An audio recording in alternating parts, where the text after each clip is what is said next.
Hello, everyone, and welcome to episode 15 of the Snapshot. We are your hosts. My name is Brendan Patrick, and I'm joined by none other the Marvel Snap phenom, KM Best. The Snapshot is a Marvel Snap podcast focused on the competitive side of the game. And for episode 15, we're joined by fellow Marvel Snap content creator Bynx to talk about the new weekly over-the-air card balance changes, the Animals Assemble metagame, and top-performing lists, as well as much, much, much more. We just got off the conversation. It's a great one. You're going to want to be here for it. Let's get into it.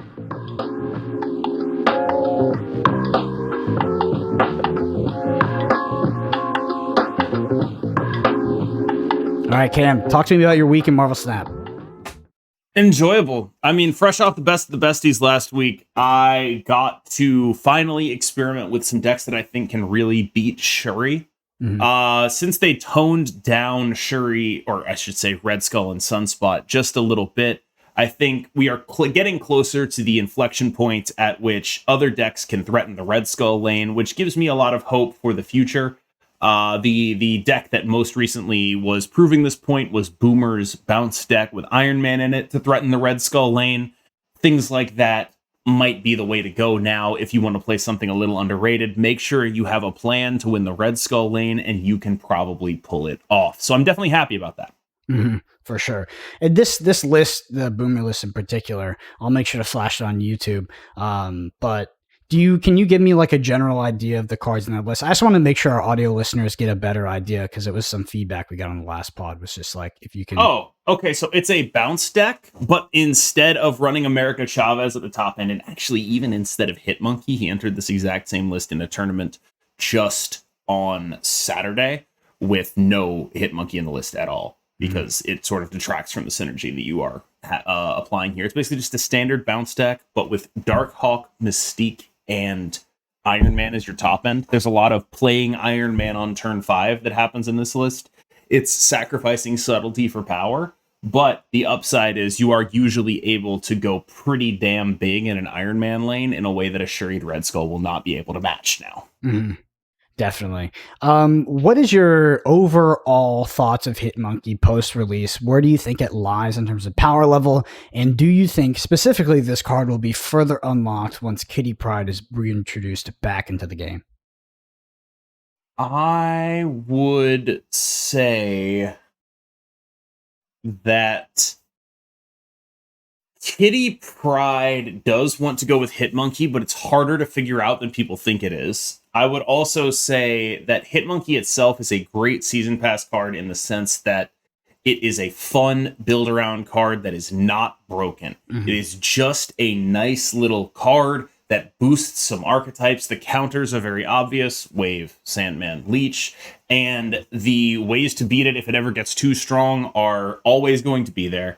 Now, there are going to be some issues in terms of, like, what could it be stronger? And I think, maybe it could, but right now it's a very good card with some very clearly defined counters. And there's kind of a cap on how good any card with very clearly defined counters can be if it doesn't have a way to insulate itself against those counters. And so right now there's no way to insulate yourself against Sandman the way, say, a Red Skull deck can insulate itself against Shang-Chi with Cosmo and armor.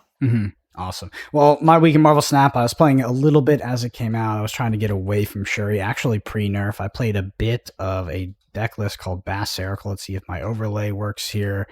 It does not. Well, it is Bass, Nova, Angela, Hitmonkey, Goose, Sentinel, Mysterio, Bishop, Wolfsbane, Killmonger, Shang-Chi, Sarah. Fun to play. Ultimately, it's probably not better than Shuri, even post-nerf, but very competitive deck list, and I did have fun getting to experiment with Hitmonkey. I agree with you that I think it is a cool, strong card, not broken, and I think, maybe are gone are the days of, the Silver Surfer, Zabu, and we can sort of stay in this, just good card release. I like that. I like that for the season pass. And I do like where Hitmonkey landed in terms of game design, but been having fun with it. And we'll be exploring more as we head into the week.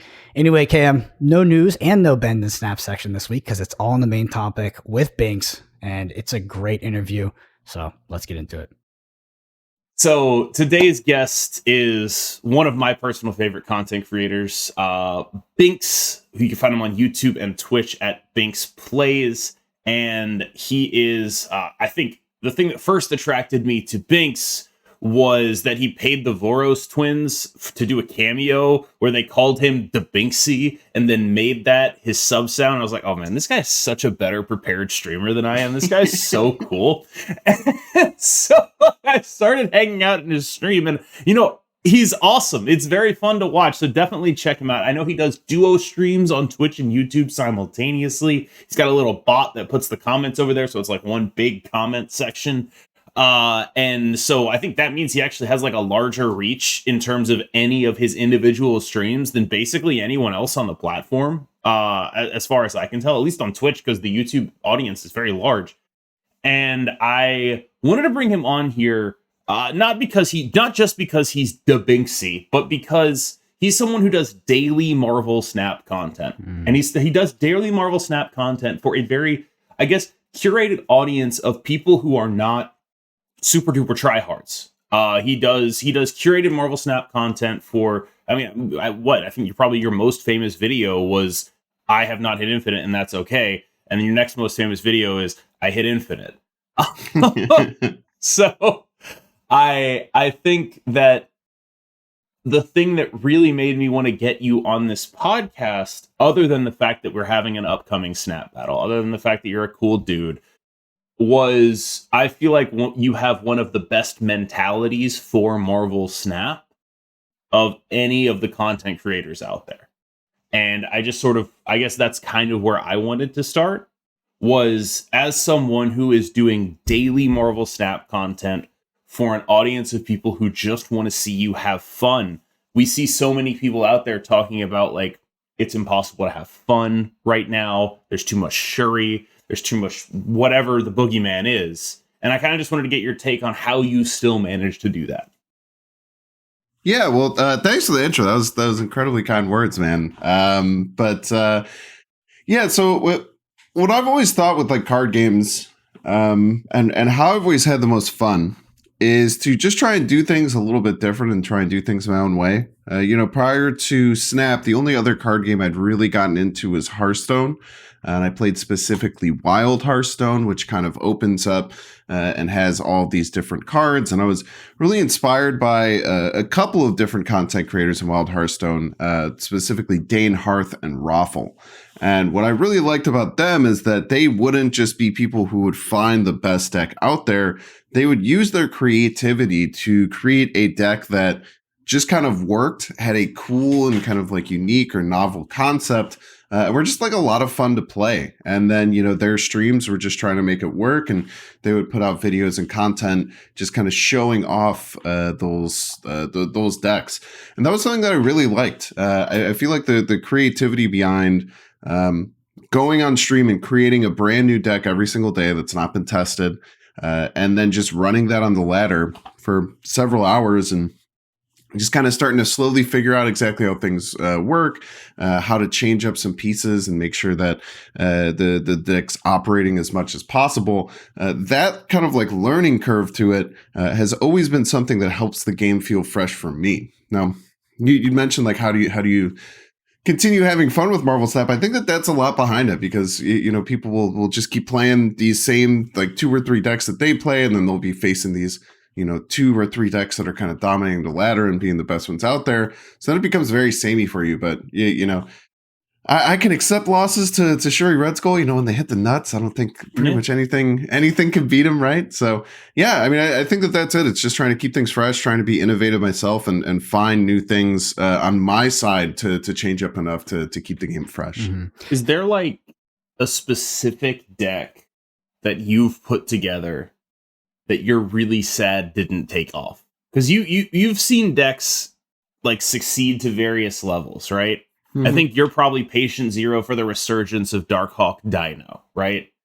And I first of all, I love that deck. It's one of my favorite archetypes of all time. I'm the biggest sucker for any dinosaur deck. It reminds me of the old days, and I will play it every single time.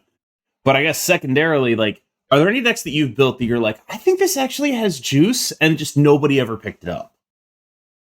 Yeah, there's a couple that I've done recently that I think are really cool. One of them is Zongoings, like a Zabu ongoing style deck that also runs the Wong Spectrum as well as like the Wong Hazmat Luke Cage combo. I think that deck has a lot of potential as that deck can get kind of moved around because there's a lot of different moving pieces that you can put into it. So maybe that wouldn't be something that would be actually like top tier, but I think that it is a competitive and incredibly fun and dynamic deck to play. So I think that like Zongoing was really, really good. You actually you said that. I actually just pulled up my YouTube and popped in to try and take a peek at a couple of things.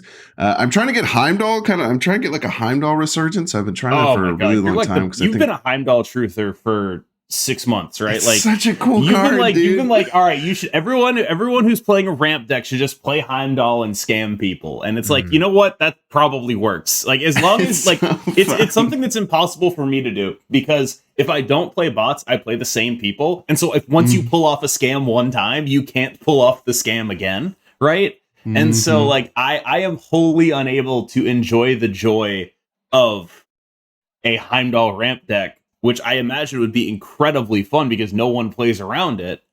I am unable to enjoy it because if I get one person with it, they're going to be like, you're not getting me with that again.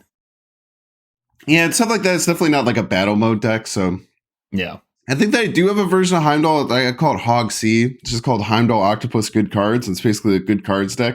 And it's Heimdall and Octopus. It's actually one of the battle mode decks that I destroyed. I beat Dara with it, who just went and won like a huge tournament like early on in battle mode. That was one of the things I brought to our show match. It was the one that I think I crushed him with it. I think I got like 9 cubes to 0 because in the first game I played Heimdall out of nowhere.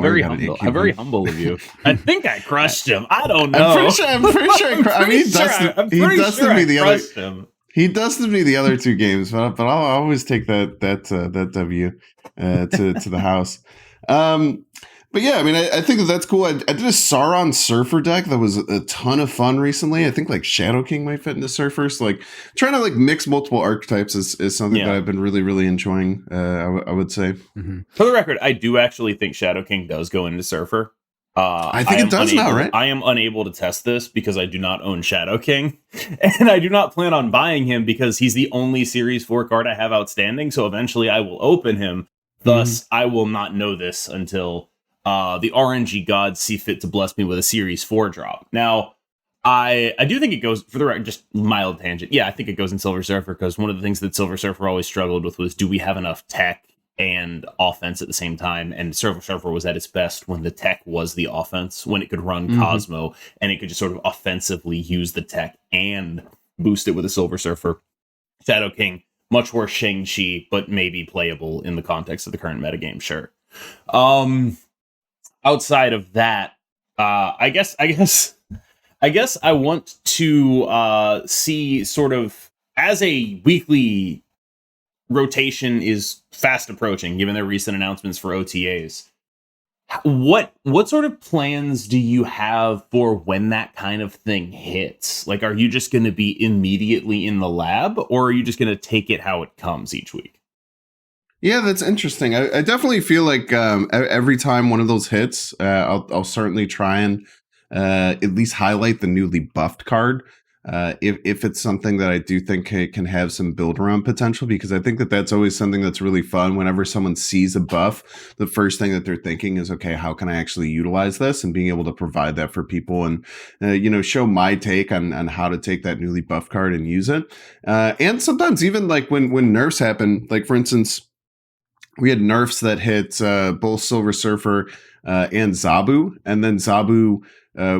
First of all, Zabu, the Zabu nerf is, I think, a literal masterclass in how you nerf a card. Like that card is still so fun and so good, but they took away like the horrible things for it.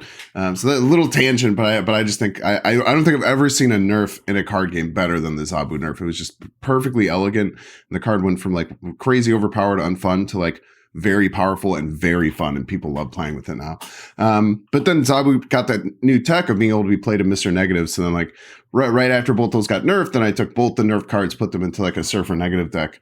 So I think that being able to highlight them in the first 2 maybe streams that I do after it is really fun. But dude, no one, I think outside of like League of Legends, like no other game gets like buffed and changed as quickly as Snap is going to, and I think that that's something that's insanely cool. I know they've been talking about it for a while, but I just think that the constant freshness it should be bringing into the game, I'm unbelievably excited about it. I think it's gonna be so good for Snap. Yeah, other card games are almost the polar opposite, where you're waiting 3 to 6 months between sets and you have almost zero content. It's like as a Marvel Snap content creator, we are really spoiled with not only quality of life updates, which happen constantly, just kind of in the background, but the release of cards. We're getting multiple cards per month, and now these OTA changes, these over the air changes, they're going to be starting to happen weekly. They are trial perioding this in May, so maybe it won't. That's not going to be the future, but it looks like 2 to 4 cards per week.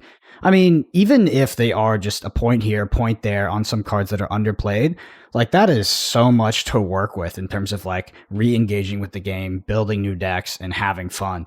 One thing I want to ask you, Bynx, and I'm fascinated with this when it comes to daily content, is just the logistics of creating something every single day. How do you do it? How do you stay inspired? And like, what does your actual, like your literal daily process look like to kind of get that done? Yeah, dude, great question. So I do my streams late at night. So I do 9 p.m. to like 1 or 2 a.m. Pretty much every night. So I've just always liked doing late streams. I used to do psycho late streams and start at like 1 in the morning and go until like 6 in the morning.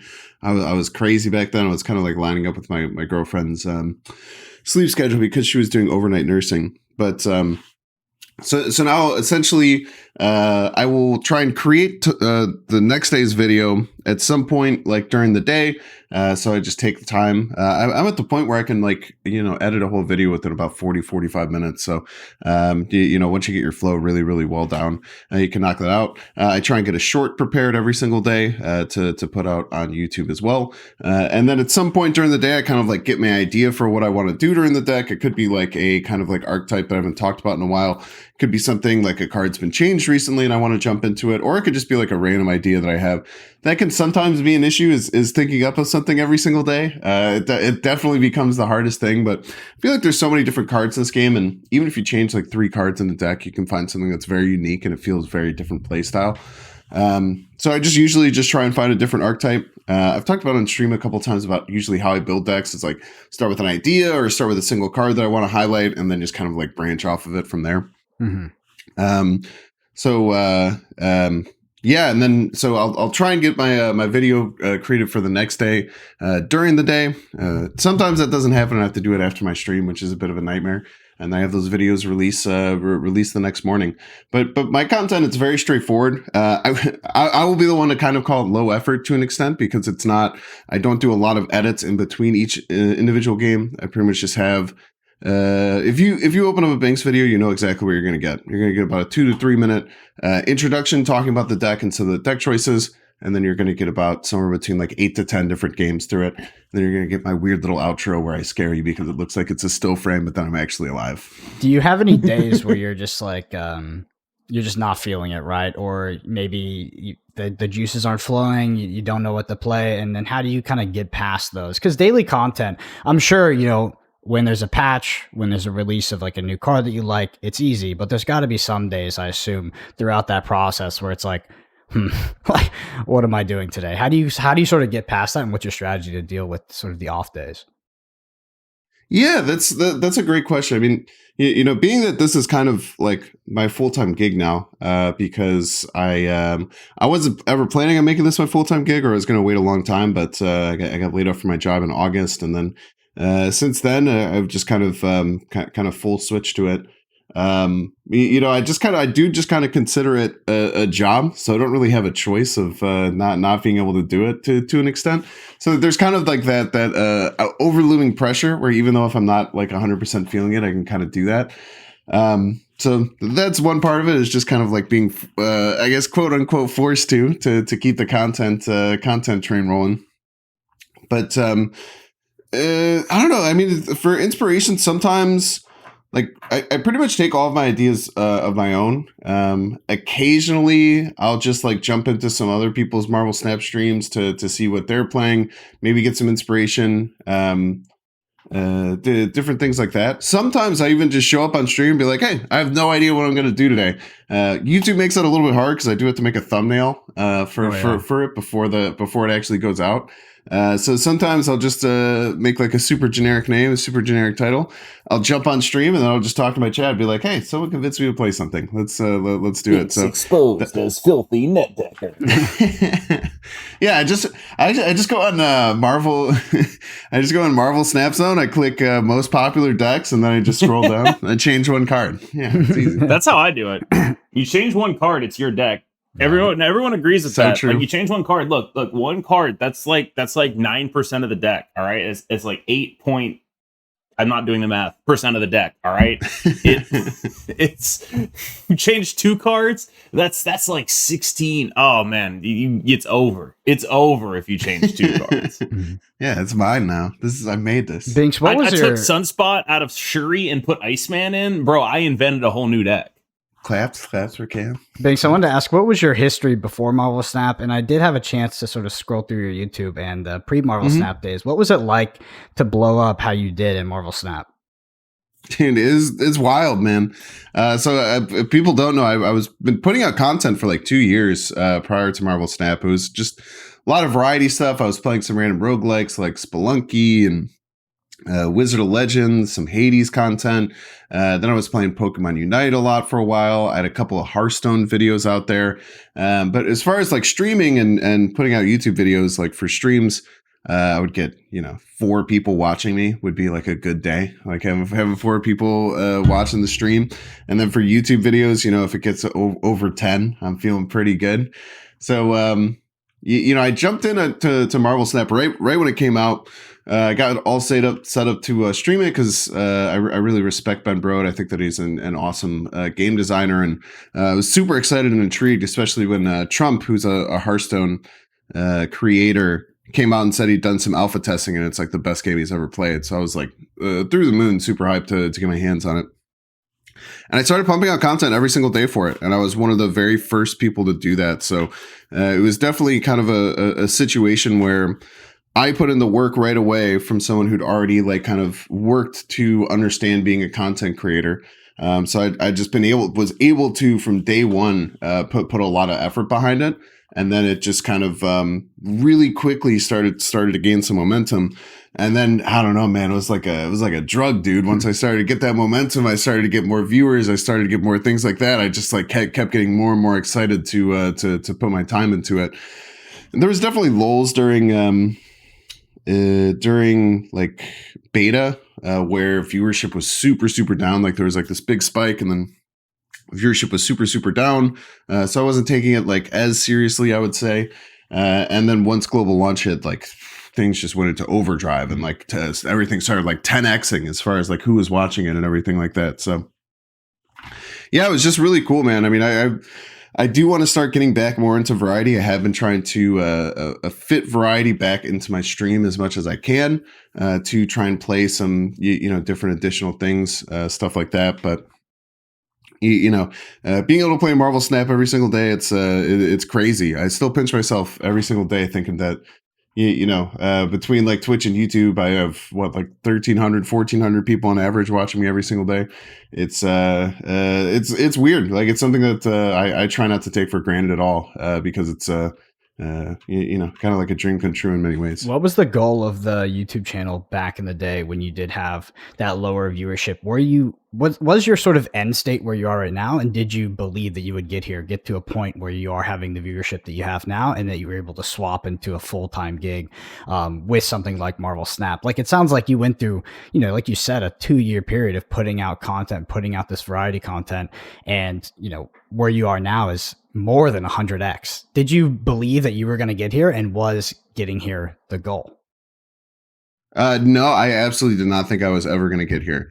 The goal of streaming, and this is my biggest hint that whenever anyone asks me about streaming, first thing I ever say is go into it expecting to never have any success and just have it be a hobby.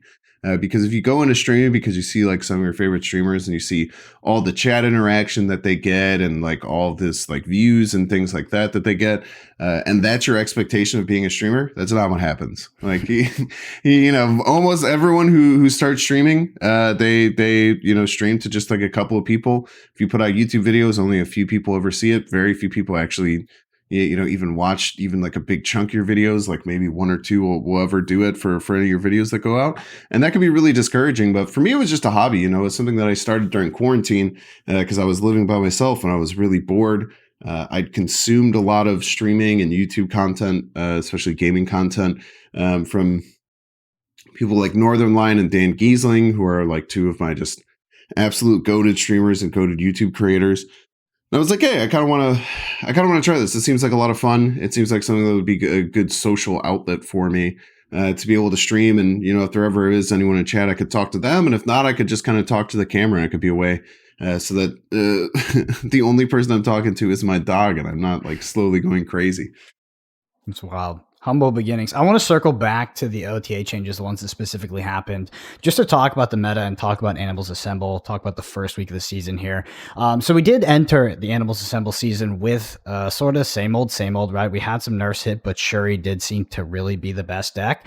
But then boom, OTA changes. Not that I'll let KM and Bynx weigh in and like how much that's changed the quote unquote Shuri meta, but let's just go over the changes first. Sunspot was a 1-1, is now a 1-0. Red Skull 5-13 is now a 5-12. KM, you can dive into why that's so important with the Moon Girl Devil Dinosaur sort of comparison. Shadow King 4-3 to now a 3-3, which is a buff. And Sentry a 4-8 to a 4-10, and now the void it creates, I believe, is a -10 instead of a -8. What do you think about these changes, and do you think that they actually impact the meta and the ladder that we were seeing in early Animals Assemble season? Either of you can take it. I'll shoot. So the first two are okay. I guess I'll just go through them in order because I actually think I was going to talk about the first two in the context of Shuri, but Sunspot deserves a bigger conversation. I think the Sunspot nerfs actually kind of pisses me off. I really, really, really, really, I cannot stress this enough. I hate it when they nerf stuff in Pool 1 and Pool 2. I hate it so much. I especially hate it when they just released a card that fills Sunspot's role arguably better already, and that card costs 6,000 tokens. I'm not going to be the guy who's going to be out here who's like, oh, well, they obviously did that to make you buy Kitty Pryde. Oh, do you not believe that they're like the most evil company on the world? You absolute mark. But like, I do think it sucks. I don't care what their motivations for it are. I care that it happened. I care that is like, regardless of whether or not their motivations for it were, all right, Sunspot's sincerely overplayed and we have to make the right decision for this game. The situation they created still sucks. Where there's Sunspot and then there's the better Sunspot, except the better Sunspot costs $150. And I get it. Sunspot still has upside with She-Hulk, but one of the, like, I talked with KJB. For those of you who don't know who KJB is, he is a guy who has been crushing tournaments with Shuri. He came in second in Best of the Besties with Shuri. He just top-8'd the most recent Snap Battle Arena with Shuri. You know what he said about Sunspot? The card sucks in the deck now. It's just not good, even in the She-Hulk deck. And, I mean, he didn't say it I will be fair to KJB. He didn't say the card sucks in the deck. He basically said, like, look, unless I'm playing She-Hulk, it's not the card I want to be playing. And we talked about it. The options we came up with for changing were Iceman and Nightcrawler. And, like, that's like, fine. In the context of Shuri, you probably are doing that, right? When I tested other decks into Shuri, one of the things that really stuck out is that Sunspot on 1 no longer gives you priority. Go Sunspot on 1 in one lane, another card on 1 in another lane, and like you would actually reasonably a lot of the time be having priority in those situations, or at least be threatening it. And when you think about a card going from 1 to 0 is not just a 1 power nerf, it's a like it doesn't affect the board the turn it comes down anymore. It's what killed Angela. Infinite power. It's what killed Angela. It's literally this thing is what killed Angela when priority decks were huge. The fact that she didn't let you do it, the fact that she didn't give you any, was that she was just absolute negative tempo. She represented purely a future investment, and now Sunspot is exactly the same thing.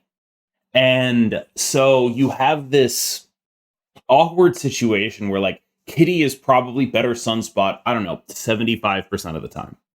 And now it is probably more than 75% of the time that Kitty is better Sunspot, or Iceman is better Sunspot, or Nightcrawler is better Sunspot. And it's like, okay, if it's Iceman and Nightcrawler, that's one thing. But the fact that Kitty Pryde is theoretically coming back and is going to be better than Sunspot in like the generic 1-drop slot and costs 6,000 tokens really pisses me off.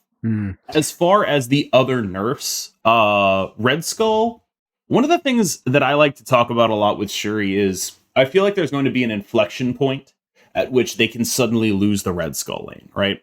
So if you think about it, like their play is like Cosmo, Shuri, Red Skull, right? That's Cosmo, Shuri, Red Skull, Taskmaster, and a 1-drop. That puts a pretty hard cap on how high they can go in the Red Skull lane. They get as high as Cosmo plus the Red Skull plus maybe a Titania. And the smaller that number gets, the more other decks can swing the matchup by swinging that lane. Because basically every Shuri player at this point is extremely confident in their Shuris. I get a Shuri, I'm snapping, I'm playing the Red Skull, I'm winning that lane. I don't even feel like I need to reinforce it some of the time with the Titania. Maybe I need to use the Titania in the third lane that doesn't have a Taskmaster or Red Skull in it if it's close, right? So if you know that number, if you have that number in mind when deck building, you can swing that lane. And the reason I'm so laser focused on swinging that lane with power is because if you try to swing that lane with Shang-Chi or Shadow King or Valkyrie, the deck has counterplay to that. They have Cosmo. They have armor. They have things that can stop you from doing that. But they don't have things that make them go bigger than they are. They are built to stop you interacting with them, but you can still go bigger than them. This is why the Iron Man and the bounce deck stuff works, right? Like, you have the ability to go bigger than them, and there's nothing they can do to stop you. They don't run interactive cards. They run anti-interactive cards. They run the cards that stop you from interacting. So if you go bigger in that lane, well, there's going to be one of the lanes that doesn't have a Taskmaster in it too. And as long as you win that, and you win the lane the Red Skull is in, you're good as gold. And so that's where a lot of my deck building theory has been recently, where it's like, all I want to do is win that lane. That lane that they put the Red Skull in, I would like to win it. And if they don't do Shuri Red Skull, well, so much the better. But I want to be able to win that lane. And the smaller Red Skull gets, the more realistic it is that Shuri gets capped at like plus 10 or plus 8 or whatever. The smaller it gets, the more likely that is to work. And right now, I think we're at a point where it is entirely possible to outpower them in that lane. And it will require something of not necessarily an evolution from the Shuri deck, but the best Shuri players are still probably going to do very well. But it's not just going to be a deck you pick up and win with anymore. There are going to be people who are going to understand your deck better than you do if you do that. Yeah, much less linear too. Do you think that as soon as that happens, right, as soon as they can't consistently win that lane, almost, I guess, without thinking about it, right, if when they're not the number one point slam deck, do you think that deck just becomes kind of mid-tier? Because right, I think that's what made the deck so good, right? Is like you said, you can basically just always win the Red Skull lane. You don't even have to think about it. You have Titania if you want to end on 6 with Titania in that lane to add even more points, but you're often playing it in the third lane. So as soon as they get Red Skull low enough, or maybe they rework something else, like things like bounce and things like other point slam decks, whether it's, maybe like Surfer, whatever. I think Surfer's maybe not it, but does that deck just like quickly fall out of this like S tier as soon as it can be when beat? we hit that inflection point, it will drop like a rock. Yeah. I don't know if we've hit it yet, but like when we hit the point at which that thing is no longer a thing, I won't say necessarily it'll drop like a rock, because like it's still running like what the other 10 cards in the deck other than Shuri and Red Skull are still like what the best cards in the game. Like it's not like it's running bad cards. It's still a good cards deck that can really pull it out. I still think it's one of the best decks right now, even if we've hit that inflection point. So I don't think if they keep it like it is right now, it's not going to drop. But if they do something to Shuri, which they have announced that they're going to do, I'm a little worried. I don't want to say I'm worried for Shuri, but like it's like I think right now we're like right at the exact point where there are other decks that can beat it. And if you tone it down a little bit more, I think, that's fine. But if you do something to fundamentally change Shuri, like my proposed nerf for Shuri would be to cap her at plus 10. That seems fine to me. Like, that seems fine to me. That would be the kind of thing that takes the deck to be very in line with the thing other things are doing. I'm good with that.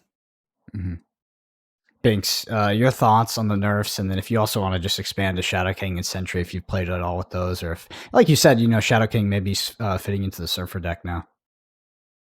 Yeah. So for Sunspot, it's just kind of tough, right? Because there's these kind of king one drops right now in like Sunspot and Iceman. And then if you're playing more kind of like techie decks, you can run like the 0/0 Titania stuff that just get kind of like this mad power boost. I think they just have to buff the crap out of a bunch of other one drops. I want to make a bunch of other one cost cards 1/3s and just see what the hell happens.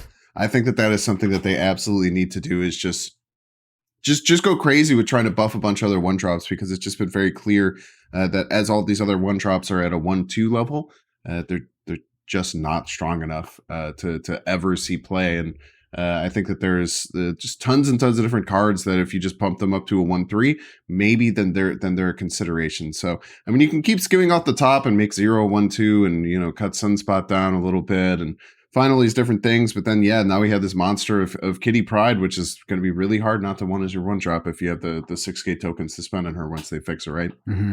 So I just wanted to say with the one drop thing, do you think that maybe the reason why one drops tend to be a bit conservatively statted is not because of their power being actually played on turn 1, but the danger of them being played on turns 6, right? As a sort of point slam surprise, here's everything at one point. I mean, we all lived through that, right? We all played Zoo, right? Yeah. Like we all were there back.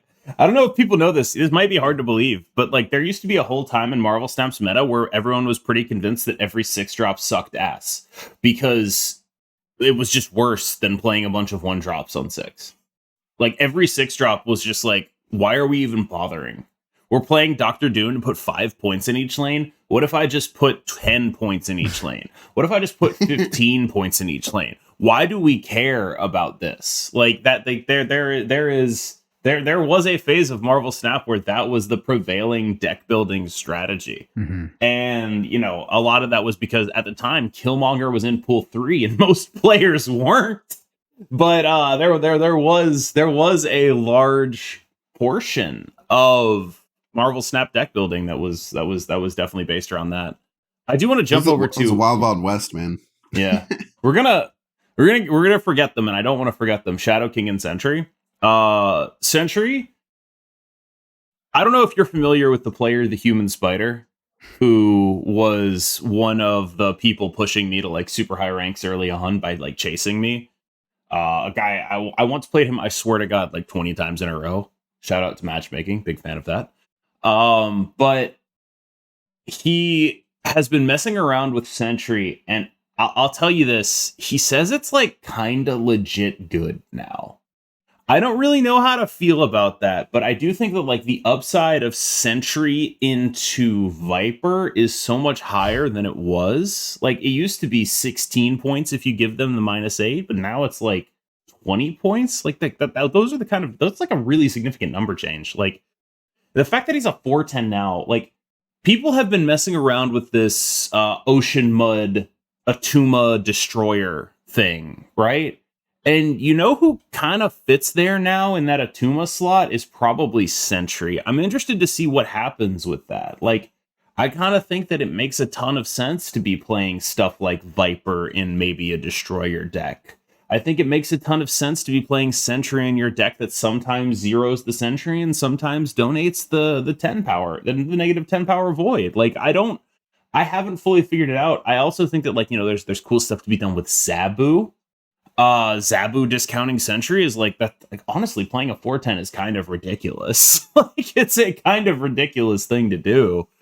And I think putting Sentry at this level makes him one of the better 410s in the game when you consider what the alternatives are. It's Atuma, it's Typhoid Mary, and like Sentry, you can play around Sentry's drawback by just filling up the lane the void goes in. Like I actually kind of think he might be the best of them.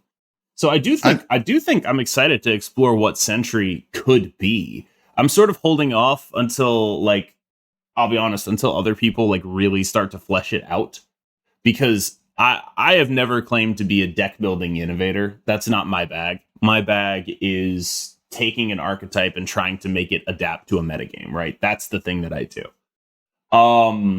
And so that's pretty much where I'm at with it. I might start messing around with Sentry though in the future, just because I'll be honest with you, he seems really cool. Like, he just seems cool. There aren't a lot of cards like him. There are no cards like him. I'm really interested with that. But by contrast, I'm not super interested in Shadow King, who is now, he goes in Silver Surfer. That's cool. He goes in Silver Surfer, and he, like, sometimes does things. He's, like, maybe not the worst card in the game now, though. Yeah. Yeah. I think he was... Like, I don't think he's...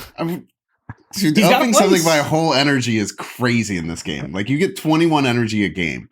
To go from having to spend 4 energy on something to have 3 energy and have no other drawbacks, that's... 1 energy buffs are crazy in Marvel Snap. My pitch for Shadow King was actually to make him a 2/3. I said the same thing, yeah. Yeah.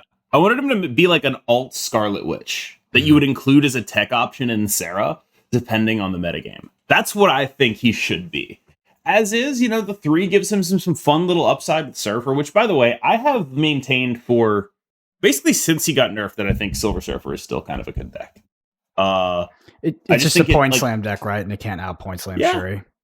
Like, that's been the issue. And but now you have Shadow King. You don't necessarily have to out point slam Shuri. Granted, Shadow King is the exact kind of interaction that I don't want to be playing into Shuri. Like that's the specific kind of interaction where it's just like, oh man, I hate doing this. Like, people, it's not as useless as you think. People tend to be like, oh, like, a Shang-Chi is totally useless. But Shadow King, like, at least, 50% of the time they're hiding in an armor and not a Cosmo, and it's actually good, right? Like, and like the way games actually play out, games don't play out on paper. Just because a deck runs armor and Cosmo doesn't mean you won't find spots where the card is good, right? Like, but it is sort of more limited. Like, let's say they don't play Shuri and they just like out mid-range you probably lose to that too. Like, I don't really know. They're like, I'm into the Shadow King Surfer deck, but the reason I'm into the Shadow King Surfer deck is because I'm into Surfer. Me too. Bynx, your thoughts on some of these nerfs? The buffs I think are really cool. Like I said, I also always talked about making Shadow King -2 energy and seeing what the hell happens. Because it is insane that if you take a card, you take 2 energy points off of it, and it's not the most broken, absolute busted card in the game, which it would not be if you did that to Shadow King. That's how bad the card was. Yeah. It'd be like it would be really good. Good-ish. It'd be like, the Scarlet Witch or Sentinel slot in a Sarah deck. It could be Shadow King. Yeah. Fine. And then so we'll see. I mean, I like that they made that big change. Maybe they up the power. Maybe they make it a 3/4. Maybe they do bring it down to like a 2/2. I don't know if they could bring it down to just a 2/3, but maybe a 2/2. I'd be super excited about that. The biggest thing was Sentry for me, though. This is something that people don't talk about with Sentry. The biggest problem with Sentry isn't the void it creates. It's the first sentence on the card. This card cannot be played in the right lane. Mm-hmm. That is the big problem with it, in my opinion, and people don't talk about that. That's the same reason why Giganto is unplayable garbage right now. You can only play it in one lane, and Sentry obviously you can play it in 2 different lanes. But I think if they were trying to buff Sentry, they should just get rid of that top 1. And people say, oh, well, you can play it as the 4th card in the right lane, and then the void won't happen. Okay, that seems totally fine by me. I was like, all right, that's actually good. Exactly. What, do you think Sentry's going to be broken? Sentry's going to be broken. Yeah. So that's how I would have preferred if they. That's how I would have preferred if they would have changed it. I think that being able to play it in all 3 lanes would have been a lot more flexible to the card, because like if you get like a Sanctum or a Plunderous Castle in one of your first 2 left locations, you only have 1 lane that you can play Sentry. Maybe you really don't want to play it there, So that's what I think is the biggest problem. And I think if they would have just gotten rid of that first sentence as opposed to just changing the stats, I think that Sentry would have taken a bigger jump, and it becomes more flexible. And flexibility and having options is what I think is the most fun thing of Marvel Snap. Yeah. I think that this is going all the way back to like Cam's first question, but I do believe that you are playing the way that you're engaging with Marvel Snap in order the content more to have fun, fresh, new deck ideas every day is how Marvel Snap was intended to be played, where it's like the Slam Shuri, like, can we outpoint Slam Shuri? Like, what's the best deck version of Marvel Snap that, I might indulge in. Wow, thanks, man. Yeah. I really appreciate your support of my content and my vision. I'm right there with you. Is maybe not exactly what they had in mind, but I do want to ask you guys, Kitty Pryde. So Kitty Pryde is this dark horse that's going to come back. It's going to cost 6,000 tokens. Does it just make the Hit Monkey decks, these sort of like these bounce decks, are they just now the best deck? No. You know what deck it makes the best deck is Thanos. Thanos? Okay. Talk to me about it. Yeah. Tell me the list. Is it Lockjaw? Okay, it's the Thanos Deathwave Lockjaw list, and instead of running America Chavez, we run Kitty Pryde. Okay. You're welcome. For the 2 days I had Kitty Pryde, I played this list. It was the most fun I have ever had. It was the most unfair pile of garbage I have ever put out onto the world of Marvel Snap. I don't know. It's not the best deck for Kitty. There aren't a ton of ways to abuse Kitty in the deck. But the fact that, like, the thing that deck is missing, and to be clear, I think that deck had, I want to say 5 of the slots in the top 8 of the most recent Snap Battle Arena were Thanos decks, and I think 4 of them were the Thanos Deathwave decks. Like, this is, in my opinion, an archetype that has always clearly been the number 2.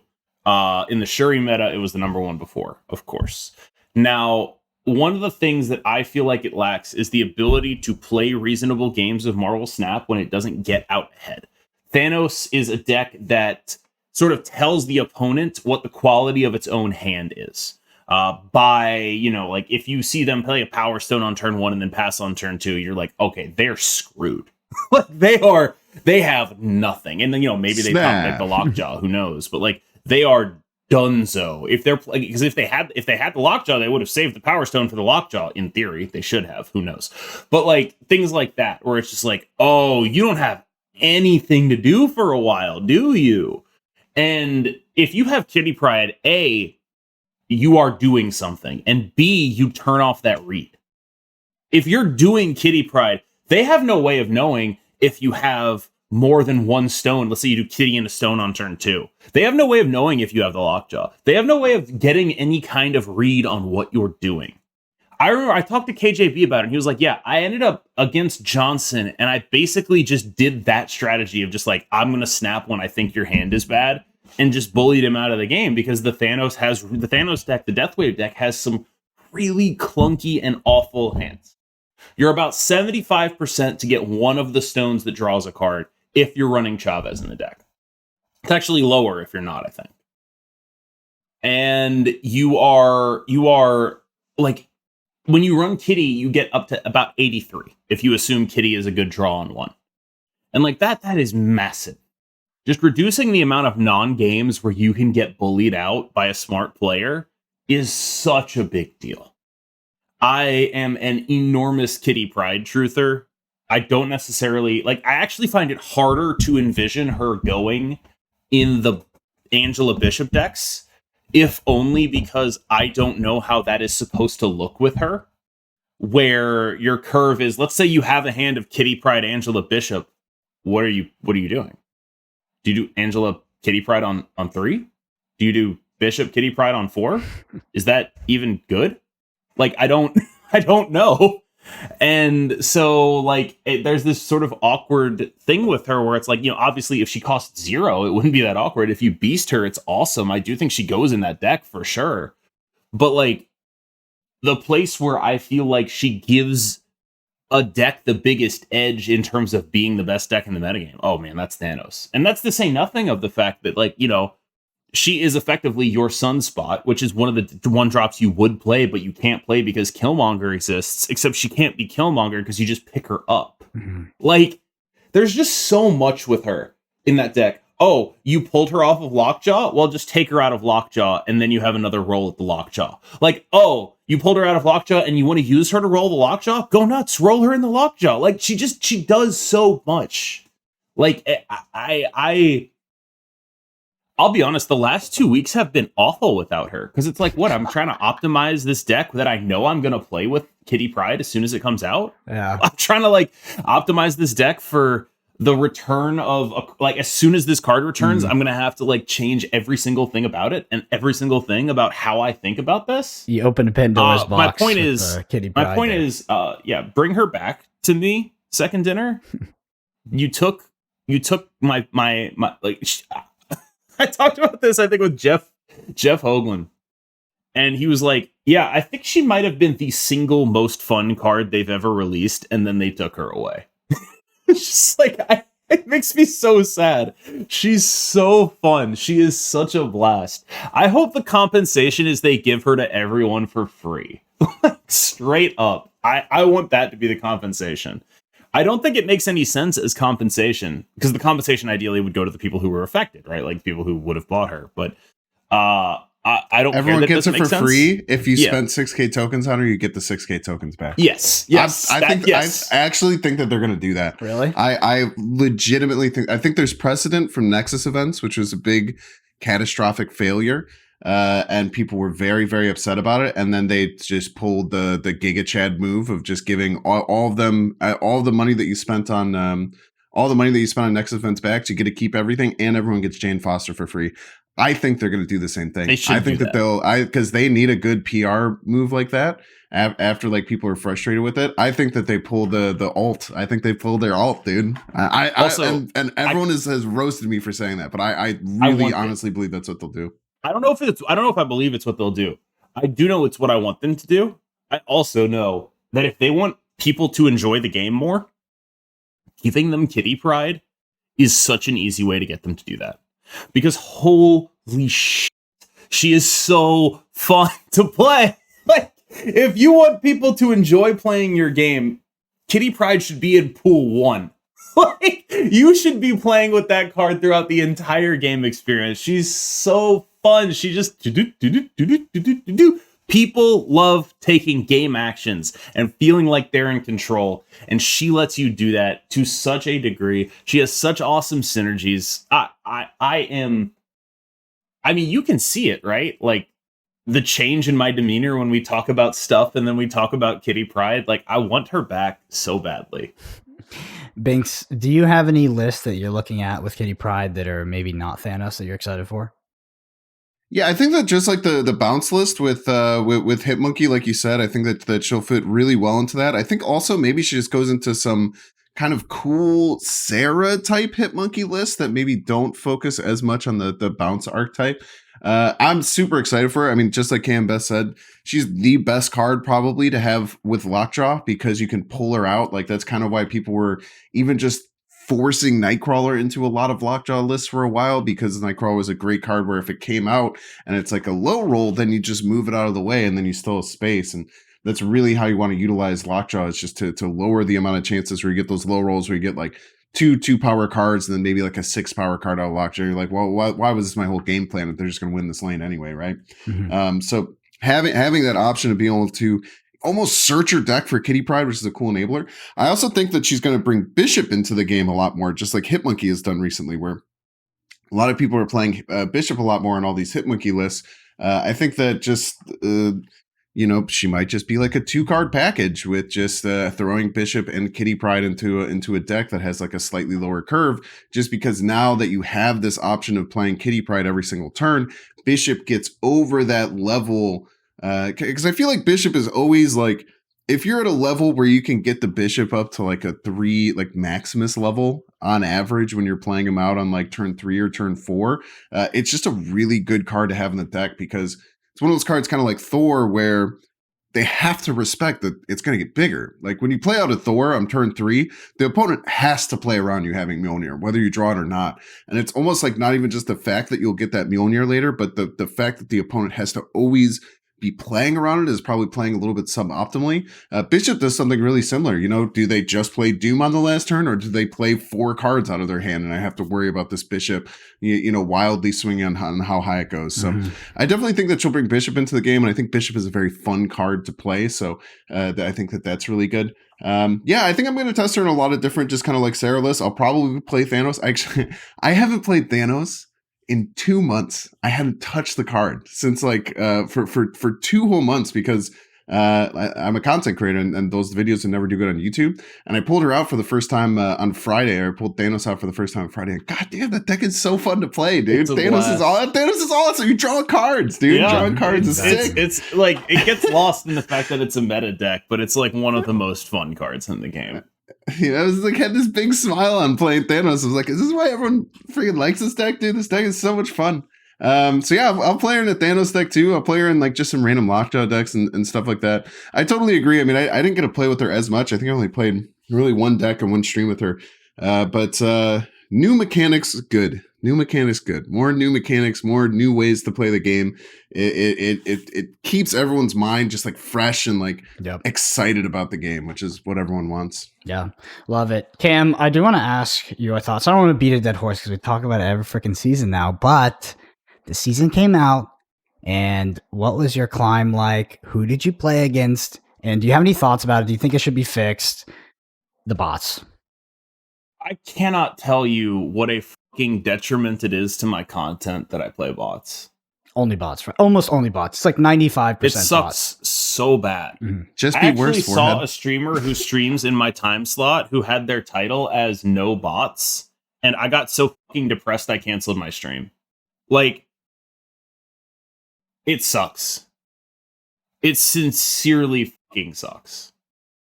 And then I'll log on to Twitter and I'll see people saying, I think streamers are overreacting, and they're actually playing players, and those aren't bots. They just call them bots to like make themselves feel better. It's like, dog, if I fucking wish. They are bots. Yeah, there's a sheet and everything. Like, they are bots. I am getting 100%. it from both sides right now. I can't decide if I am a ego protecting streamer who just can't admit when he got outplayed and just blames it on the bot clairvoyance, or if I am a worthless bot farmer who can't actually beat any humans and just only beats bots. I can't decide which one of those I am. I'm like Schrodinger's Marvel Snap player. I'm both simultaneously, and when you look at me, it determines which one you see. Yep. And one of the things that I want to highlight about this, and we've talked about it before, is that it's multifaceted in who it affects negatively. It affects the content creators who produce a lot of the content and show off the game to the audience. It affects them very badly. The ones that have, surpassed this sort of outer range of the MMR bracket and now mostly play bots season after season. But it also, like, if you look at Marvel Snap Twitter, it really freaking pisses people off that are not in bot elo because they feel cheated on a ladder system with a reward.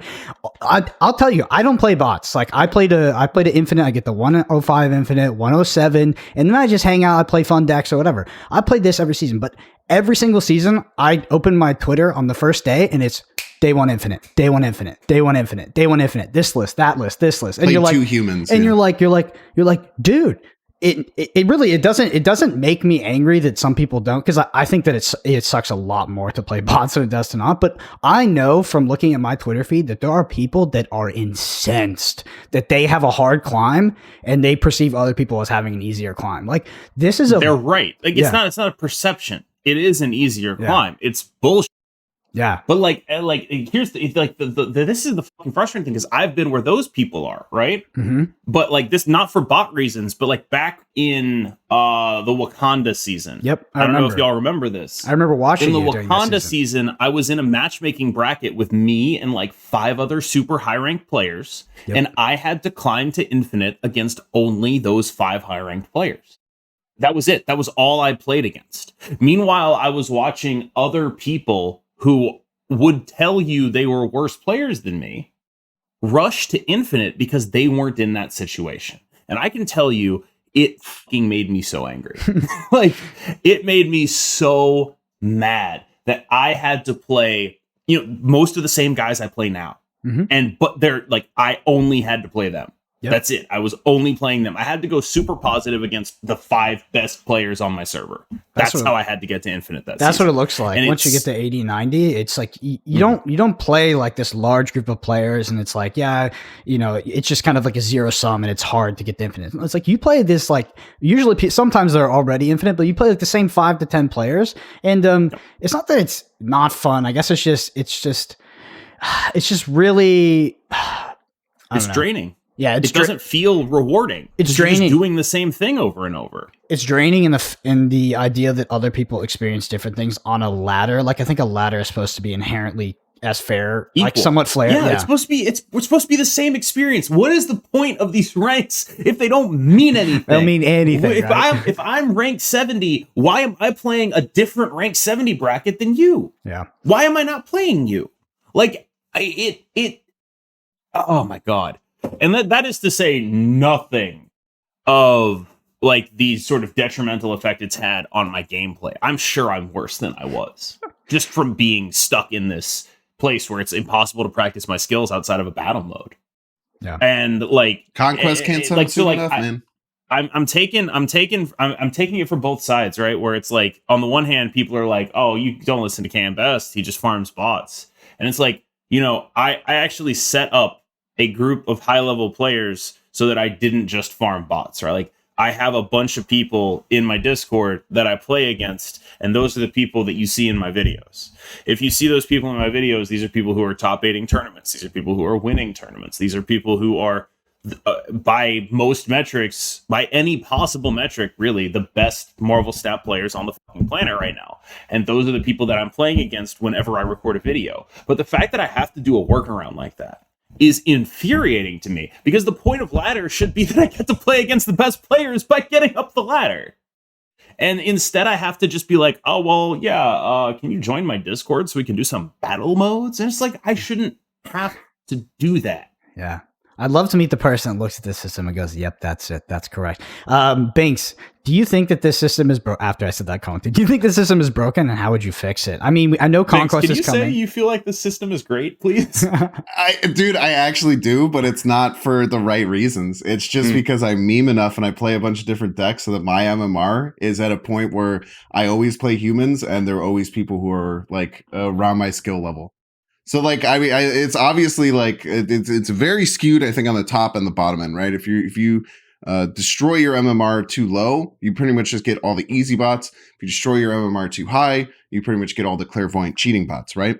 But I mean, if you're like more of an average player and you're someone who is maybe can hit infinite if they play enough games and things like that, my experience on the matchmaking ladder is really, really good. That's good. It's really good. I play people who are good matches. I play against a variety of different decks. I don't just always go against Shuri. Obviously, there's still people who are playing the best decks and like the Shuri and like the Thanos Lockjaw list, but I still get a lot of other just kind of like random different things. So I kind of do joke about this on stream. It's like y'all made fun of me for not having infinite, but really I was tactfully lowering my MMR season over season so that I actually get to face real humans and play the game how it's meant to be intended.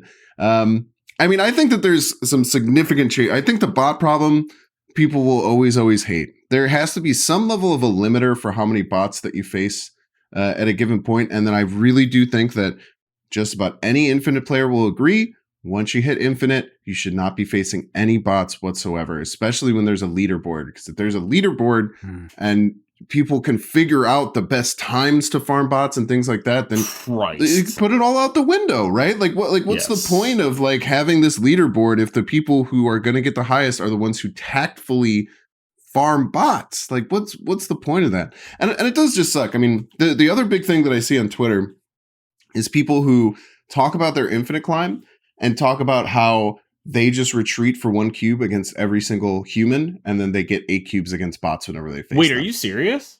Yeah, there's lots of people who talk about how that's just their strategy to get to infinite. And a lot of people on the Reddit talk about how like this is the best way to get to infinite. And I look at that, I'm just like, why are you playing the game, dude? Like, I like, why are you playing the game to like avoid doing the actual fun stuff of playing against humans and then just using it to leverage bots so that you can hit this like arbitrary number? Like, I don't understand that at all. Have you considered that the arbitrary number makes me cool?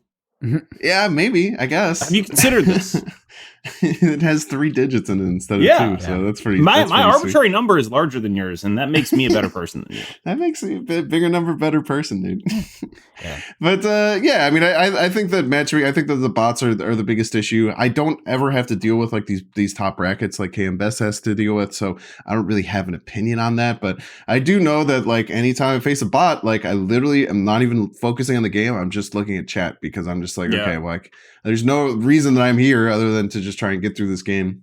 I just don't know why it's like this. I don't know why any of the ladder is the way that it is. I know why. It doesn't seem like it's a hard problem to solve. Yeah, I know why, but I know why, like that question, but I don't know why there's no nuance and why they don't change it for certain parts of the ladder. It makes sense, right? The low brackets, when you start playing the game, get games, right? We got to prioritize games. We got to prioritize people playing. We got to even prioritize people winning. People can't come play our game and they can't just lose 5-10 times in a row. We got to give them easy wins.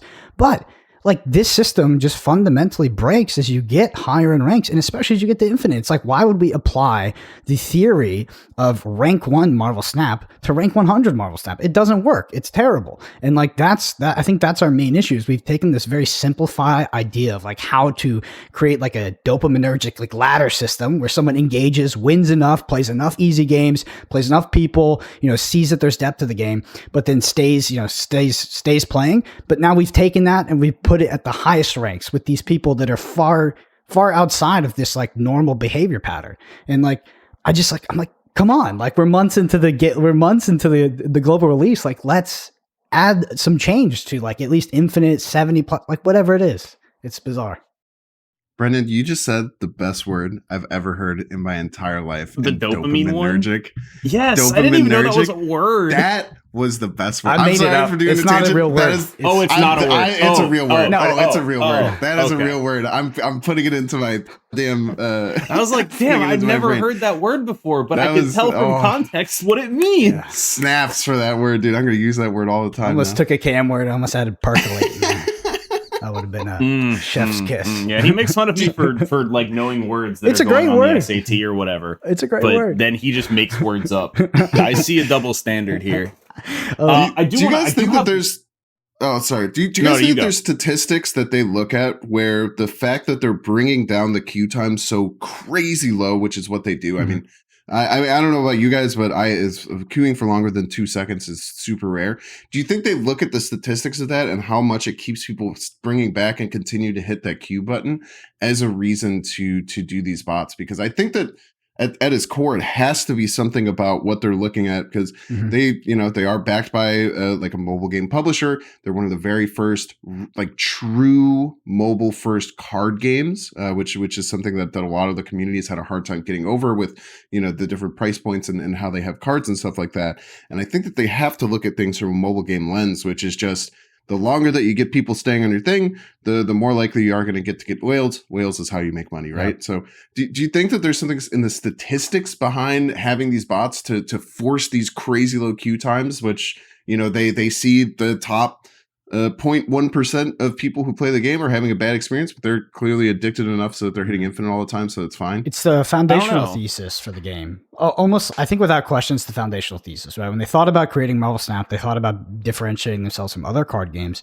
That was part of it. Low queue times, you get to play the game, right? We're not sitting, because like that aspect of gaming is very bad, right? Waiting for games, they're not made, because like also this insulates the bot system and this low queue time system and these like matchmaking parameters that will match you in X amount of time no matter what.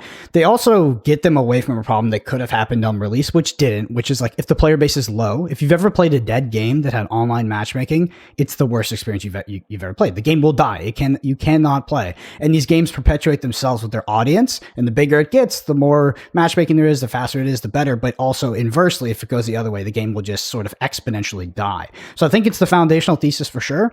But again, for some reason, they just haven't added nuance. I think it's a great thesis, but the nuance, right? At 100 or at infinite, at least, like that system doesn't work. And if your top content creators that are streaming to thousands of people, are broadcasting to thousands of people on YouTube, maybe even millions on the aggregate, are showing a shitty game experience, which is what mono bot play looks like, then you need to fix the system. Like even if it affects the 0.1, on their gameplay, it affects a lot of the audience in terms of like the content they're consuming, because it's bad content and the content creators tend to play the game more. So they're more likely to enter bot ELO, it seems.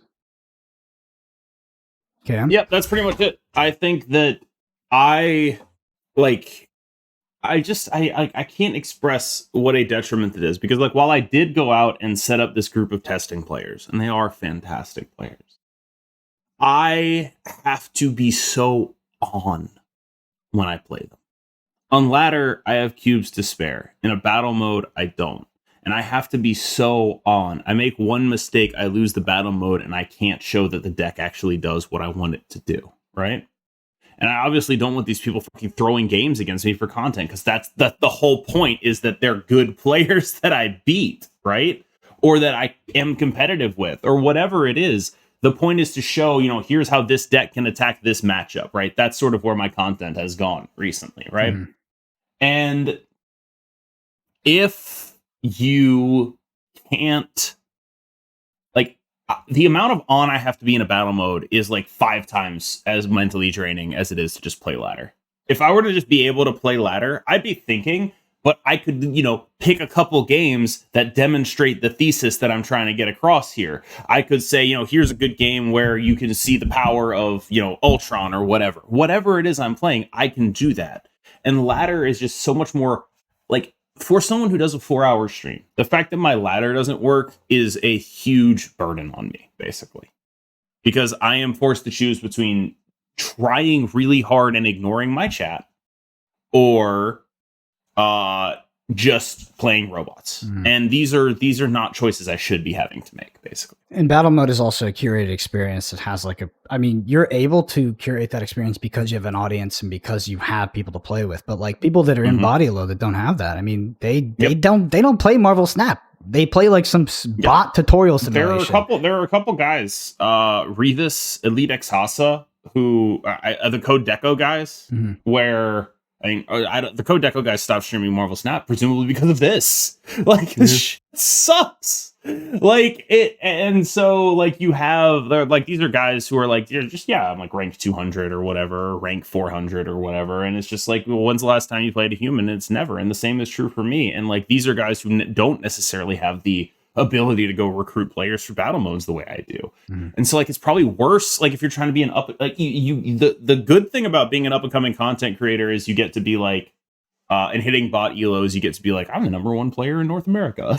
Like you get to do that. You get your name out there, and then people start watching you, and it's like, oh, right. And I think at this point the novelty is worn off, and there aren't going to be any new, I guess, stars created out of that. And like, I really want them to fix the ladder. I feel like there's sort of diminishing returns on the next guy to break out by being a person who beats a lot of bots, right?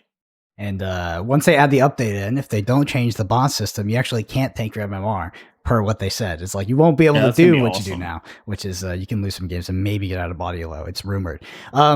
Bynx, I've never seen it happen. We're big fans of Legally Blonde over here. So we have a listener question section called the Bend and Snap, and we're going to go through it today. So our first question is from Magger Bluetooth. They say, question for the pod. The developers have mentioned that they have a watch list where they keep track of troublesome individual cards and clusters that might require nerf if the meta cannot adapt. Do either of you, or all of us, have your own personal watch list? If so, do you have any cards / clusters that often get overshadowed by the more well-known examples? So some examples of this would be Galactus. That's a card that's on the watch list. Bynx, do you have any cards that you would put on your own watch list or you think are troublesome, or clusters of cards? There's the obvious answer of Shuri. I think that Shuri, even before she was as meta as she was, I think that she's been the best card in the game since her release. I think that it's just insane that she's gone this long without having anything touched on her. As far as like outside of that though, I don't know. I just want to see buffs, man. There should be a huge buff watch list of like the crazy thing is I was going through this on stream. I think that the 1 cost cards, the 2 cost cards, the 5 cost cards, and the 6 cost cards all have like pretty bad trouble of like, if you're not picking from the top 5 cards in these buckets, you're just doing your deck wrong in many, many ways, unless there's like some really significant synergy that your deck uses where you kind of go outside of that. I think the 3 and the 4 cost slots, there's a lot of different options, so there's less work that needs to be done because there's a lot of different kind of choices and good cards in those buckets. But I think that they've already done some small things with like nerfing things like Sunspot by just like a little touch, and the little nerfs to Red Skull that they're doing right now. But I certainly think that in all those slots, like I mentioned, I think that you can start looking at in the 1-drop slot to start making like 1/3 kind of like the premium. Move Misty Knight up to a 1/3, move a bunch of other cards up to a 1/3, see if that helps things. In the 2-drop slot, you can move a lot of them up to 2/4. Maybe even push Shocker up to a 2/4, and then find all these other cards to move it to a 2/4. Now with High Evolutionary coming out, maybe you don't do it with like the vanilla card, but Same thing in like the 5 and the 6 drop slot, just like kind of opening up the possibilities there. So I don't have like a really good answer to that question other than figure out what to do with Shuri, so she's not just like the ipso facto best card in the game, like she has been for months and months and months. But just find ways to open up your design space to try and buff other cards with this new OTA change, where we can be really lean about it and quick about it, where you can pull things back if anything like breaks the game. Mm-hmm. Cam, you got any watch list cards? I'm trying to think of a watch list card that isn't a watch list card, right? Especially like, that isn't like, Galactus, like that. Right, like I'm the meta guy, right? Like what I'm trying to think of, like I'm trying to get. Okay, I've got an underrated deep cut for you. Are you ready? No one complains about this card. Have you heard of this card, Leech? Yeah, I've heard so of that brave, card. so brave. I see it. I know. I see it in Patriot. I will take my upvotes to the left, please. Thank you very much. No, like says the guy who literally ruined every Patriot deck that I see on ladder now, who leeches. I did put Leech in Patriot. I'm sorry. Well, I didn't do that. Technically, a Korean player did that, won a tournament with it, and I net decked it. That's not the point. That's actually why the deck. By the way, I wanted to clarify this. People have been asking me why the deck is named Gunny Patriot. It's because that's the guy who I took it from. His name is Gunny. That's it. No, there's no like Shang-Chi gun pun there. There's none of that. It's not a joke. You're not going like pew pew. That's the guy's name. It's Gunny. I would credit him in more ways. I credited him the first time I showed it, but as far as I know, he doesn't have a Twitter or a Twitch. He just showed up out of nowhere, dominated this tournament, disappeared like Batman. Yeah. on his train ride. Just refused to elaborate, leave. Just showed up, giga chatted the tournament with Patriot and Move, and I have never heard from him again. It's a remarkable display. So if anyone does know him, please help me get in touch with this man, because I would like to make sure that he his genius is on full display and net deck him more. But I guess I should be clear. I don't know. Gunny could. I feel like I said I used an assumption of a man there, and that's actually not necessarily true, I suppose. So I do want to note that as well. And I guess like I think in terms of underrated watch list cards, I would say that we should maybe keep an eye on Death.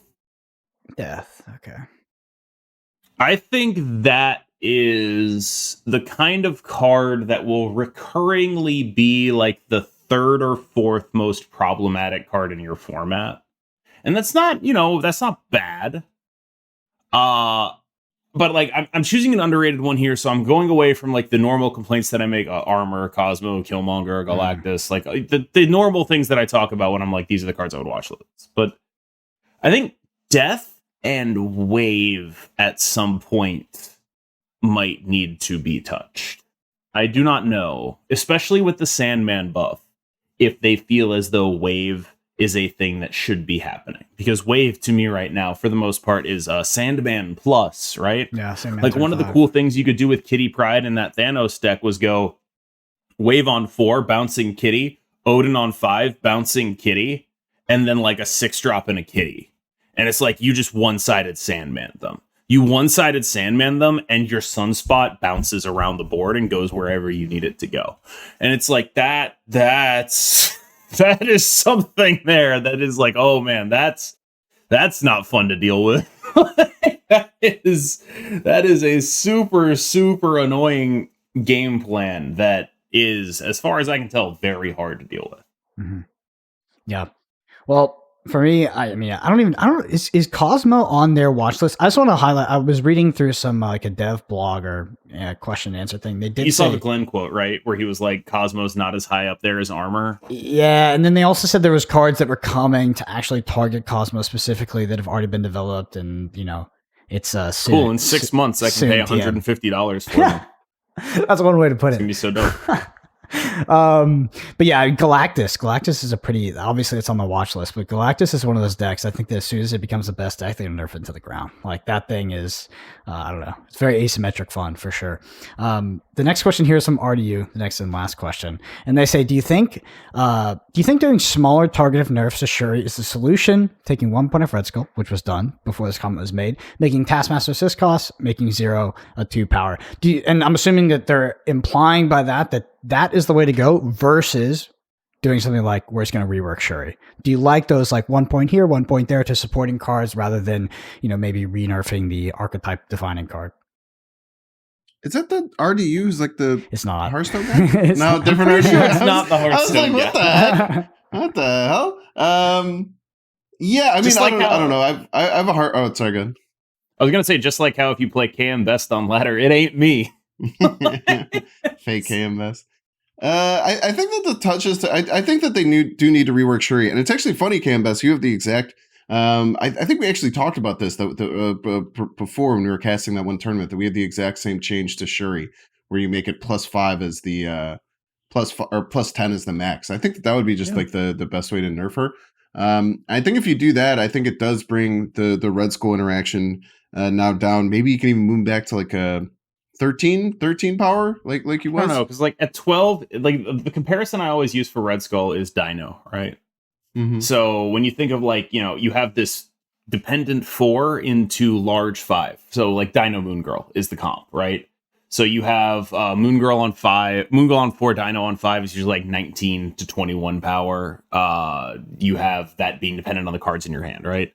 And then you have Red Skull, Shuri Red Skull, which is, if we cap her to +10 and keep him at 12, he goes to 22. So it's 24 total power. You could argue minus potentially 4 from the Red Skull. It's 20. But in exchange for that, you get like the better synergy with Taskmaster, more ability to actually play cards on the final turn.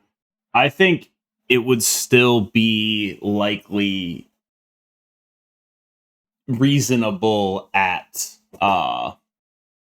it would just be a different part of the metagame. I think it would still be reasonable if Shuri was capped at +10 and Red Skull could only get up to 22 like this. Like that's in range of being as big as a Devil Dinosaur, right? You might have to start building the deck differently. Or you might have, because like now you're no longer, because the whole deck is predicated on, if I do this to the Red Skull, I'm going to win the lane. So I need to stop them from killing my Red Skull, Cosmo, armor, things like that, right? The whole deck is predicated on that.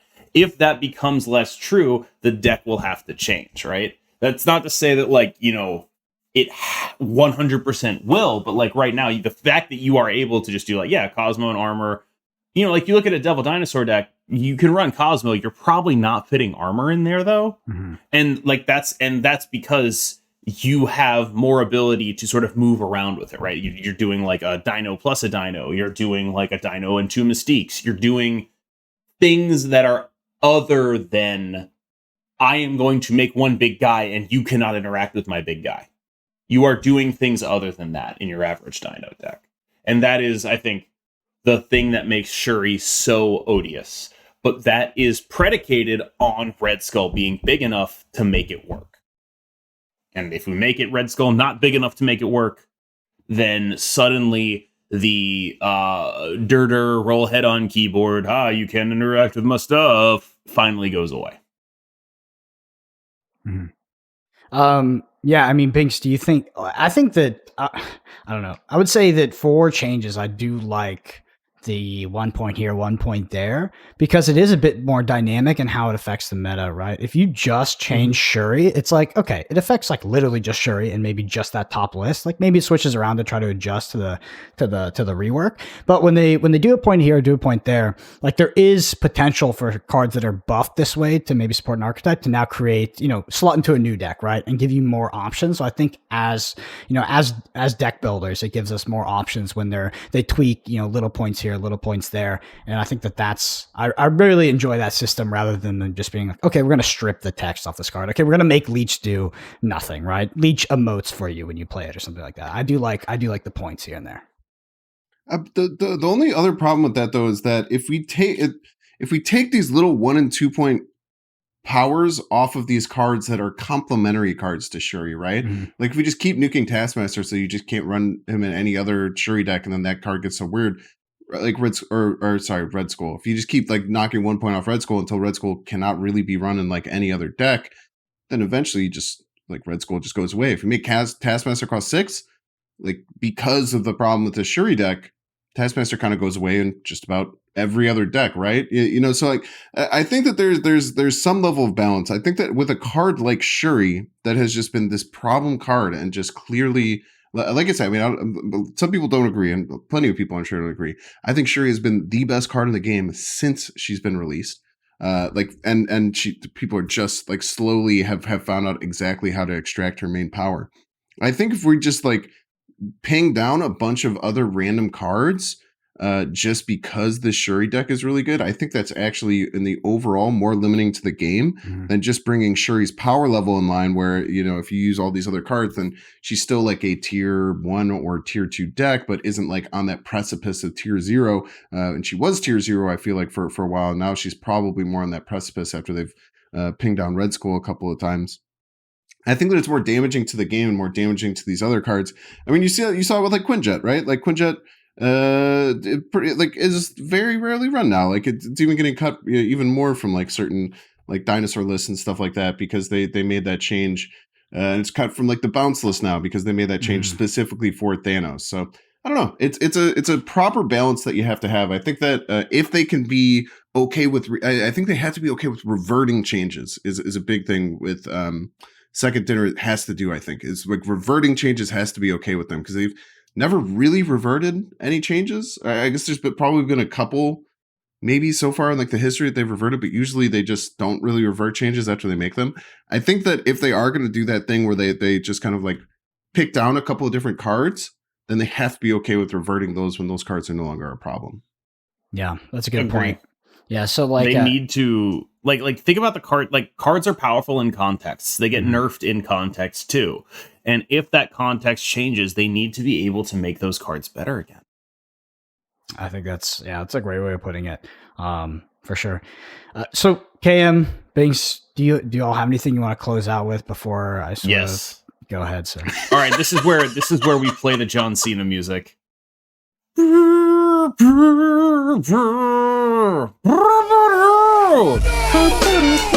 Yeah. All right, so this is where hopefully our editor dubs that over. I have no idea if they will, so that probably stays in. We are doing a snap battle, me and Bynx, and I have brought a roster of killers. I don't know what the format is going to be, but I trust my team more than I trust me. Like, they are ridiculous players. Ridiculously bad. What? Ridiculously bad. Whoa. Do you hear the kind of disrespect that this man is launching at me? You know, let me tell you something, Mean Gene. Oh, God. I have never seen Bynx reach infinite. I think he photoshopped that. Everybody knows he's never reached infinite. Everybody knows that when you put Bynx in a fatal 4-way match with KM Best and Lambie Series and Cleanup 141 and Moy and HS, you know he's not coming out on top. Got KM Worst here in my ear, playing 50 bots a freaking day, thinking that he still knows how to do battle mode against the big brain genius in Bynx. You have another thing coming for you, my friend. And battle mode is where I shine. You're not gonna get to play your Shuri Red Skulls. You're not gonna get to play your Thanos decks, okay? We're drafting a deck. We're gonna see who on the board can figure out synergies on the fly. You know who could do that? Bynx can do that. We're gonna ban the cards that you play all the time, and then the person who plays all the stupid garbage cards all the time suddenly has a little advantage. Very weird. I think that my team exposed, admitting his decks are stupid garbage. Hey, that's always been the plan. It's all about this false sense of security that you have, my friend. But we will see once it's on the board what's actually going to happen. Well, I'm happy I was here to witness that. I'm interested to see. I'm keen to see the format, and I do know some of the players that Cam listed off, and they are killers. I think we're having Moyen actually come on the pod next week, so he can talk about about the destruction. So he better win, otherwise we're never going to shut up. Yeah, if Moyen doesn't show up on the pod, you know what the result was, bro. All right, well, we did have a review this week from Ben Gary. Ben says, this is my first month listening to the Snapshot, and it is my third season playing Marvel Snap, the first time I hit Infinite. Coincidence? I think not. I love the focused advice from Brennan and Cam Best that is 100% dedicated to helping people make better decisions in the game. I've learned a lot about card evaluation, deck construction, and in-game decision making from listening to episodes this month and going back to some of the first episodes as well. I found the advice practical and possible to put in good use even without being a Pool 3 compete player and reap the rewards in my ranking this season. Particularly love the interviews with Jerry Thompson, TLSG, and Bynx. Oh, thanks so much. It was it's clairvoyant. Sorry, I added that one. Thanks, guys, and keep it up. Well, thanks for the review, Ben. If you want to get your review read out on the podcast, you can go to ratethispodcast.com/snapshot. Helps more than anything else. If you want to get your question read out on the Bend and Snap, which we did during the main topic of the pod, just shoot us a comment on YouTube below. And there is a video version of this if you're listening on pod platforms, so youtube.com/@the_snapshot. Like, subscribe right there. Twitter, I'm at Brendan APG. Bynx is at Bynx_plays. KM is at KMBestMS. And now we got the Twitch plugs. Both of you stream. What are your schedules? You guys pick who goes first. Yeah, you can catch me either on YouTube. Bynx plays YouTube. I stream both live on YouTube and on Twitch at the same time. From Sunday through Wednesday, you can catch me at 9 p.m. Central Time. I got the nice little late night slot. And we do early Thursdays, which is going to be Thursday at 3 p.m. Central Time for a bit of an earlier stream. And then I will plug this. Don't forget to check out this Saturday, the 15th, April 15th. We are doing a Team Bynx versus Team Best battle. It's going to be really fun. It's going to be on the Snap Battles Twitch stream as well. So that is going to be a ton of fun. We're putting some really cool work in. It should be a lot of fun. And you get to watch your favorite Snapshot host lose to someone who can barely hit Infinite. It'll be a great time for everyone involved. That's how these stories go, right? The underdog always overcomes the odds and takes down the arrogant top-end player. Well, not this time! I am, of course, overjoyed to be participating in this Snap battle, and I'm even more happy to be doing it against you, because I know it sounds weird considering like just how different we are in terms of the content we create, but I've always felt like we kind of just get along as people in a way that is very odd in the context of, we're basically opposite content creators. But, the things we do agree on, we have the same beard. We have the same. We stream sometimes. It like, what now? Same hairstyle sometimes when I'm keeping up with mine. Sometimes. I'll never have a mustache as cool as yours, though. I will never look like a police officer. That is my solemn promise to you as a viewer. I will never look like a cop. I am a cop, though. Don't talk about drugs around me. I am the feds. You can catch me at KMBestMS on Twitch. That's going to be every weekday and Saturdays at 6 p.m. Eastern. I have been taking a few more just days off recently. A lot of that is a consequence of the fact that there's X amount of bots. The fact that some days when I don't want to play bots, I might not have the mental energy to play 4 hours of battle modes. And also, and this is honestly, this is sincerely a big problem. It's the fact that I don't have Kitty Pride and I can't play Kitty Pride. I can't tell you exactly how tough that's been. If I were able to play Kitty Pride, I would play 4 hours of bots every day. But I don't have Kitty Pride, and it makes me so sad.